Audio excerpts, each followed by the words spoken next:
कहते हैं कि जब लोग आपको कॉपी करने लगे ना तो समझ लीजिए कि आप सफल हो चुके हैं। अब जिस तरह आज मार्केट में लोग बिस्लरी के नाम को तोड़ मरोड़ कर इसे कॉपी करके मार्केट में सेल करते हैं, उससे पता चलता है कि क्यों बॉटल वाटर की कैटेगरी में बिस्लरी का नाम सबसे पहले आता है। पानी का ये ब्रांड आज इतना फेमस हो चुका है कि लोग इसे सबसे प्योर और सेफ मिनरल वाटर मानते हैं, और तभी तो कहते हैं कि हर पानी की बॉटल बिस्लरी नहीं होती।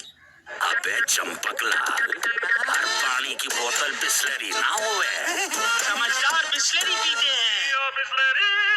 लेकिन यहाँ आपको जानकर हैरानी होगी कि सफलता के बुलंदियों पर नजर आने वाला बिस्लरी आज बिकने के लिए तैयार खड़ा है। और इससे भी ज्यादा हैरानी की बात यह है कि बिस्लरी के चेयरमैन रमेश चौहान अपनी इस कंपनी को सिर्फ टाटा को ही बेचना चाहते हैं।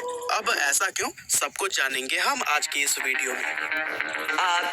लाइमलाइट में आ रही है कि टाटा कंज्यूमर बिस्लरी को खरीद सकता है। ये इनफैक्ट एक बहुत बड़ा एक्विजिशन होगा। अब बिस्लरी क्यों बिक रहा है, इसके बारे में जानने से पहले हमें इस कंपनी की वैल्यूज और हिस्ट्री को जरूर जानना चाहिए कि आखिर ये कंपनी भारत आई कैसे और किस तरह इस विदेशी कंपनी ने पूरे भारत को पानी खरीद कर पीना सिखाया। तो दोस्तों, बिस्लरी बेसिकली एक इटालियन कंपनी है जिसे 1965 में फेलिस बिस्लरी ने एस्टेब्लिश किया था। ये कंपनी इसी साल यानी कि 1965 में ही भारत आई, जहां इंडियन बिजनेसमैन खुशरो संतूक ने इटालियन डॉक्टर सेसारी रोसी के साथ मिलकर इंडिया को बॉटल्ड वाटर के कॉन्सेप्ट से इंट्रोड्यूस कराया। उस समय उन्होंने बिस्लरी का पहला प्लांट मुंबई के ठाणे में बनाया था। शुरुआत के उस दौर में बिस्लरी ने मार्केट के अंदर अपने 2 प्रोडक्ट लॉन्च किए थे, जिसमें पहला था बिस्लरी सोडा और दूसरा बिस्लरी वाटर। तब बिस्लरी के ये दोनों प्रोडक्ट सिर्फ बड़े बड़े होटल्स में ही मिलते थे, लेकिन बाद में धीरे धीरे इन्हें नॉर्मल मार्केट में भी उतारा गया। पर आम भारतीय लोगों को पानी खरीद कर पीना उस टाइम बेफिजूल खर्च लगता था। ऐसे में बहुत कोशिश करने के बाद भी कंपनी अपने प्रोडक्ट्स को सेल करने में नाकाम रही और कुछ ही सालों में कंपनी की हालत इतनी खराब हो गई कि नुकसान से बचने के लिए खुशरो संतूक ने कंपनी को बेचने का फैसला कर लिया। इस तरह 1969 में पार्ले ग्रुप के चेयरमैन रमेश चौहान ने बिस्लरी को 4 लाख रुपए में खरीदा, जो कि उस समय के $50,000 के बराबर हुआ करता था। रमेश चौहान का मोटिव बिस्लरी को एक सोडा ब्रांड के रूप में डेवलप करना था और इसके लिए उन्होंने पूरे देश में बिस्लरी के 5 स्टोर्स भी ओपन किए, जिसमें से एक कोलकाता में था और बाकी 4 मुंबई में। लेकिन 1977 में जब गवर्नमेंट पॉलिसीज की वजह से कोका कोला ने इंडियन मार्केट से एग्जिट लिया, तो इस मौके का फायदा उठाने के लिए रमेश चौहान ने बिस्लरी के अंडर ही लिम्का, थम्स अप और गोल्ड स्पॉट जैसे soft drink brand Indian market में लॉन्च कर दिए। लेकिन 1991 में इकोनॉमिक लिबरलाइजेशन होने पर कोका कोला इंडियन मार्केट में वापस आ गई और 1993 में उसने बिस्लरी से उसके सारे सॉफ्ट ड्रिंक ब्रांड 400 करोड़ रुपए में खरीद लिए। इस डील में एक नॉन कॉम्पीट क्लॉज भी शामिल था, जिसके अकॉर्डिंग बिस्लरी अब अगले 15 साल कार्बोनेटेड ड्रिंक्स का बिजनेस नहीं कर सकती थी। यही वो समय था जब रमेश चौहान का ध्यान पहली बार बॉटल्ड वाटर इंडस्ट्री पर गया और उन्होंने ये ठान लिया कि अब वो बिस्लरी को सिर्फ एक बॉटल्ड वाटर ब्रांड के रूप में ही आगे लेकर जाएंगे।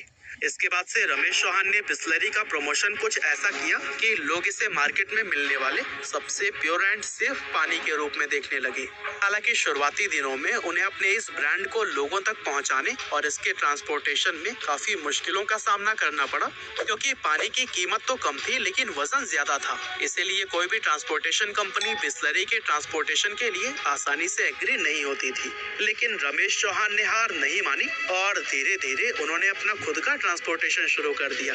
आपकी जानकारी के लिए बता दें कि आज पूरे भारत में बिस्लरी के पास 5000 ट्रक, 3000 डिस्ट्रीब्यूटर और 135 ऑपरेशनल प्लांट्स का एक कंप्लीट नेटवर्क है। वैसे दोस्तों, इंडिया के बॉटल्ड वाटर मार्केट की अगर बात करें तो हमारे देश में ये करीब 20,000 करोड़ रुपए से भी ज्यादा की मार्केट है और इसमें भी अकेला बिस्लरी 60% का हिस्सेदार है। लेकिन फिर सवाल यही उठता है कि अगर बिस्लरी इतना ही सक्सेसफुल कंपनी है तो कंपनी के चेयरमैन रमेश चौहान इसे आखिर बेचना क्यों चाहते हैं। असल में दोस्तों, इकोनॉमिक्स टाइम की एक रिपोर्ट के अकॉर्डिंग रमेश चौहान अब 82 साल के हो चुके हैं और पिछले कुछ सालों से उनकी हेल्थ भी कुछ खास ठीक नहीं रहती, जिसके चलते अब आगे आगे वो अपने बिजनेस को टाइम नहीं दे पा रहे हैं। इसके अलावा उनके पास अपने इस कारोबार को आगे चलाने के लिए कोई वारिस भी नहीं है, क्योंकि उनकी इकलौती बेटी जयंती चौहान अपने इस पिता के बिजनेस को संभालने में बिल्कुल भी दिलचस्पी नहीं रखती। हालांकि ऐसा नहीं है कि जयंती को बिजनेस की समझ नहीं है। इनफैक्ट अभी कुछ समय पहले तक ही वे बिस्लरी में वाइस चेयरमैन के पद पर काम कर रही थी और उन्होंने दिल्ली व मुंबई दोनों ऑफिसेस को संभाला हुआ था। इसके अलावा वे कंपनी के product development, marketing, advertisement, product operation, communication और ब्रांड मैनेजमेंट के साथ साथ डिजिटल मार्केटिंग का काम भी देखती थी और उनकी लीडरशिप में बिस्लरी ने सफलता की कई ऊंचाइयां भी हासिल की हैं। लेकिन अब वो इस काम को आगे नहीं करना चाहती हैं। वैसे अभी तक जयंती चौहान की तरफ से इसके बारे में कोई खुलासा नहीं किया गया है, लेकिन हो सकता है कि वो कोई अपना अलग बिजनेस शुरू करना चाहती हो। असल में जयंती चौहान ने लंदन से फैशन डिजाइनिंग और फैशन स्टाइलिंग का कोर्स किया है। ऐसे में लोग ये अनुमान लगा रहे हैं कि शायद आगे जाकर अब वो अपने इस पैशन को ही अपना बिजनेस बनाएंगी। फैमिली में जो आपकी बिटियां हैं वो उन्होंने क्यों नहीं इस कंपनी को ज्वाइन किया? वो पहले तो इस कंपनी को चला चुकी है, देखभाल कर चुकी है। हाँ, तो 10 साल उसने काम किया है और उसके बाद अभी थक गए और ये काम उसको पसंद नहीं है। आजकल का जनरेशन बहुत जल्दी थक जाता है। आपने कहा कि 83 ईयर के मैं हूँ, अब रिटायर होना चाहता हूँ। बराबर। तो आपने जयंती को बोला नहीं कि नहीं बेटा, अभी और थोड़ा इस कंपनी को आपकी जरूरत है?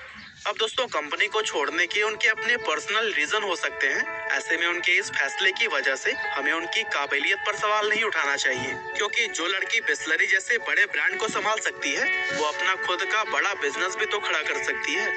अब दोस्तों, हमने बिस्लरी के बिकने का रीजन तो जान लिया, लेकिन अब लास्ट में सवाल यही रह जाता है कि रमेश चौहान अपनी ये कंपनी सिर्फ टाटा को ही क्यों बेचना चाहते हैं। असल में रमेश चौहान ने बिस्लरी ब्रांड को बहुत मेहनत से खड़ा किया है और उन्हें अपने इस बिजनेस से लगाव भी बहुत है। ऐसे में वो अपने इस बिजनेस को ऐसे सेफ हाथों में सौंपना चाहते हैं जो कि इस ब्रांड को सफलता की और भी नई ऊंचाइयों पर लेकर जाए। अब क्योंकि उनका अपना कोई वारिस नहीं है, तो ऐसे में उन्हें इंडिया के अंदर टाटा के जैसा शायद कोई ट्रस्टेड कंपनी नजर नहीं आता जो इस काम को सही से और वफादारी से अंजाम दे सके।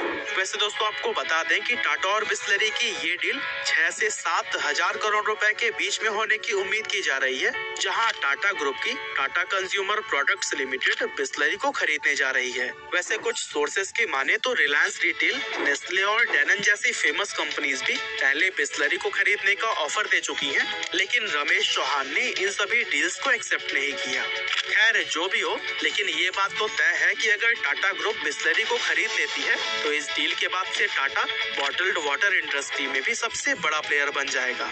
इनफैक्ट जब इस डील की बात न्यूज में आई थी ना, तब से टाटा कंज्यूमर के शेयर्स में भी 3% का उछाल देखा गया है। वैसे दोस्तों, आप खुद ही सोचिए कि 1969 में जो कंपनी सिर्फ 4 लाख रुपए में खरीदी गई थी, आज उसकी कीमत 7,000 करोड़ रुपए से भी ज्यादा है।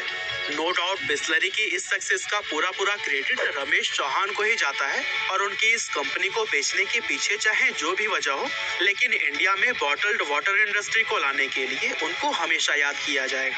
लेकिन अब देखना ये भी है कि टाटा कंज्यूमर इतने बड़े ब्रांड को और भी नई ऊंचाइयों पर किस तरह से लेकर जाती है।